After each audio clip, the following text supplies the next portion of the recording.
As the world becomes one giant melting pot of ethnicity and culture, for Indigenous people, preserving the record and culture of their race becomes ever more important. To that end, the people who keep that information converged on Northeast Oklahoma to share ideas and inspiration for archiving and sharing their history. That involved tribes ranging from Oklahoma to the South Pacific.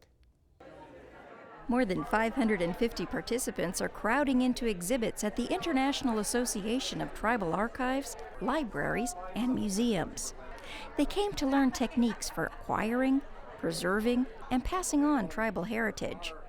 Enid native Dr. Letitia Chambers is the conference chair, as well as president and CEO of the Heard Museum in Phoenix, Arizona. The tribal museum movement has grown. It's so important for tribes to tell their own stories. Whether it's through music, the arts, the preservation of language, or tribal customs and stories, each element teaches present and future generations about a tribe's makeup and its culture.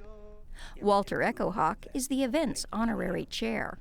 Each Indian nation, as an aspect of their sovereignty, has the right to determine their membership criteria, and they vary from each tribe.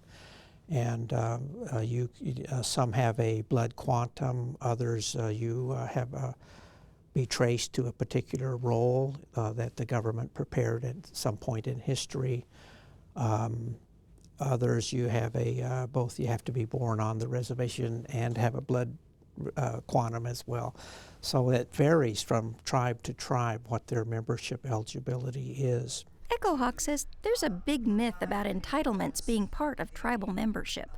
The myth among non-Indians is that our native people have all these special privileges. I want to be an Indian so I can get free this or free that, or I don't have to pay taxes, so that generates a stampede to the tribal offices to attempt to get their membership card so they can greatly benefit.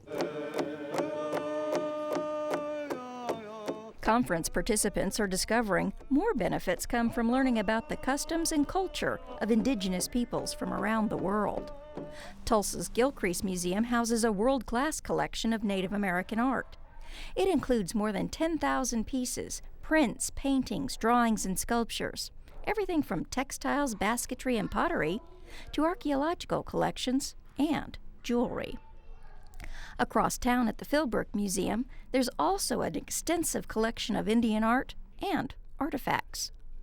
Near Tahlequah, the Cherokee Heritage Center Museum traces the tribe's history and relocation to Oklahoma along the Trail of Tears.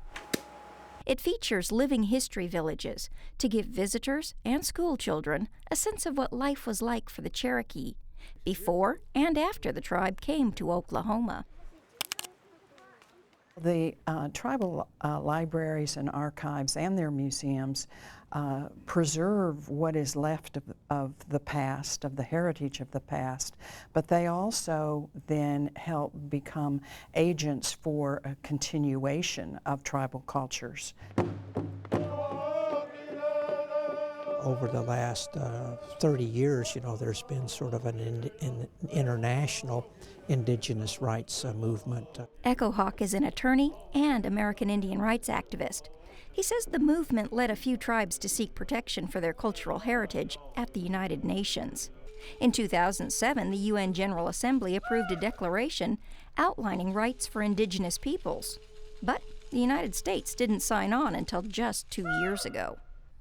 As Echohawk explained the declaration to the conference, his son, artist Bunky Echohawk, painted a version of the conference logo.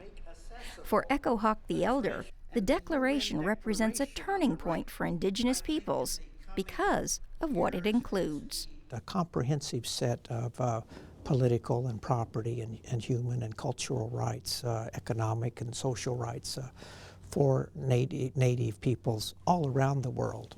It seeks to protect and preserve tribal cultures and heritage, something the U.S. government once worked to eliminate. The government basically colonized native lands, dispossessed the tribes relocated most of the tribes here in Oklahoma away from their indigenous homelands. And then through the government sought to stamp out our languages, our religions, our ways of life, to assimilate us and prepare us for citizenship. That effort led some away from their tribal roots and heritage. For many years, there were people who didn't want to own up to being Indian because they were afraid of what might happen to them. In my own family, it wasn't a matter of being afraid of discrimination as much as it was being afraid that land would be taken away. I'm not an enrolled tribal member, but have American Indian heritage on my father's side of the family. I've always been very interested in American Indian culture and loved to hear the stories from my Indian grandfather. Chambers is excited to see American Indians creating their own museums, libraries, and archives to preserve their culture.